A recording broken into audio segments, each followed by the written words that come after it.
preparing for an ultra race as a business owner, this is no different than building a strategy for your business. And the reality is, when you fail to plan, you plan to fail. And when you're running 100 kilometers or you're trying to scale a $100 million business, it all comes down to strategy.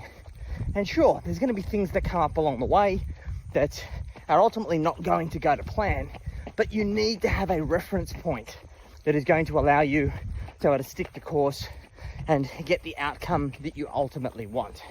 Now, for those of you guys who've been following me, I'm currently in my last month of training for the UTMB COSI 100 race. It's my first 100 kilometer ultra marathon. My biggest race to date was a 60 kilometer ultra marathon. I only started running in April this year. So when we hit the race, essentially I'll be running for about 10 months. Now, I've been taking my training really seriously, and my training for this particular race started about 12 weeks ago, and essentially was breaking down an entire training plan, which was a total of about 900 kilometers of running. I think as I stand right now, I'm about 65 or 70% through that plan. This month alone, after this run today, I think I clocked 300 kilometers this month. And I've been able to maintain that basically injury-free with a few little niggles here and there.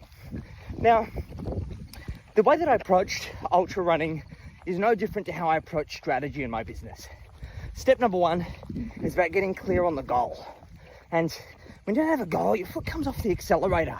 You've got no real clear measure of success. And I certainly found that with my ultra running. When I first started running, my goal was to run the Pyramid Race, which is a big race up here in North Queensland, up one of the biggest mountains in Cairns. My training got me to kind of smashing that and beating my target time by about 30 minutes, which was awesome. Then I started to see my foot come off the accelerator, so I booked the Kuranda to Port Douglas Ultra Marathon, and I did really well. I hit my target time of 8 hours. I was really happy with that result. And then I asked the question, well, is it crazy for me to do a 100 kilometer ultra marathon? And the answer is, well, that depends how much training you're prepared to do. So I booked it in, and I've subsequently booked in my next ultra marathon, which is Ultra Trail Australia in Katoomba in May of next year. So you need to have that goal, because unless you've got something to work towards, you don't really have any reason to get out of bed early in the morning, to run in the afternoon, to keep your nutrition in order. And it's nice to say that, yeah, but you should do these things anyway. There's nothing quite like having a goal, having a milestone in place that gets you shit into gear and makes you push towards achieving that particular milestone. It's Parkinson's law, guys. As soon as we get closer to that particular date, it starts to become more and more real. Hopefully you haven't left your homework to the last minute, because one of the things about ultra running is you can't rush it. There's no way to cheat your way through the preparation. No one's going to run those Ks for you. You've got to get out there and run it for yourself. And that's what I've certainly been doing. Now, once I had my goal, I needed to reverse engineer it into bite-sized chunks. And when we think about ultra running, there's basically three components.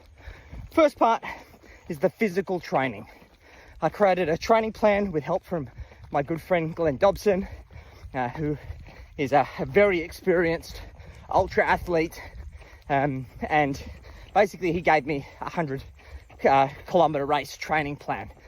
I built that into a spreadsheet, and I broke that down, and I set a budget of weekly kilometers, my cumulative kilometers, and I've been tracking against it. And I wish I could say that I followed it all religiously.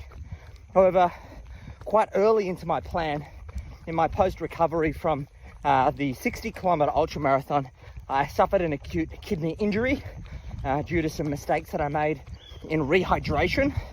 Thought I was fine. Didn't happen to be the case. Peed blood. Wasn't good.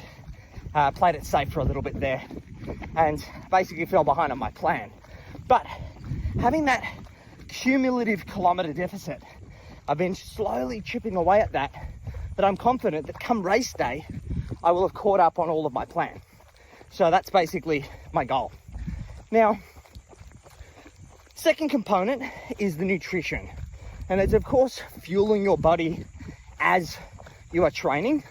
One of the biggest contributing factors to injury in training is having improper nutrition, not looking after yourself, and obviously rest forms a big part of that as well.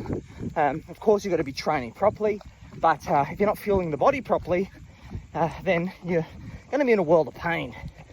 I don't drink, I don't smoke, don't do drugs, I drink 1 coffee a day, I eat whole foods, I don't eat junk, and I track all of my macros in an app called MyFitnessPal. I do it religiously, and I focus on hitting those macros every single day, making sure that I'm not in a deficit, that I'm kind of maintaining my weight at 57 kilos, which is my target. That goes for water intake as well.